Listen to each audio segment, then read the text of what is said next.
suis obligée de faire une référence au système de l'éducation quand on parle de cette réelle problématique. Un être humain n'est pas un être à un volet, une direction. Il ne prend pas une seule autoroute dans sa vie. Un être humain complet, pensant, qui peut réfléchir sur les enjeux de sa société et qui peut influencer les mutations de sa société, c'est vraiment à multiples autoroutes. Et là-dedans, il y a le savoir, il y a la connaissance, il y a la culture, il y a la philosophie, il y a le passé, il y a l'avenir, le présent, il y a la politique, l'économie. Et si on n'a pas l'occasion d'être confronté à ces champs de réflexion qui se retrouvent un peu partout et qui composent l'être humain que nous sommes, on fait des demi-humains et même parfois des quarts d'humains, parfois des huitièmes d'humains.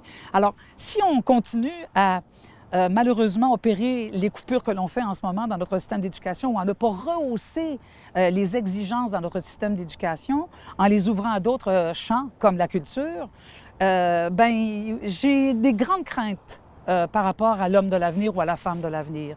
J'ai effectivement l'impression qu'on s'en va vers une société qui va penser d'une manière très conformiste.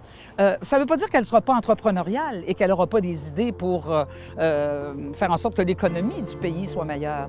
Mais la qualité de vie et la qualité des relations entre les personnes va en être, selon moi, très affectée.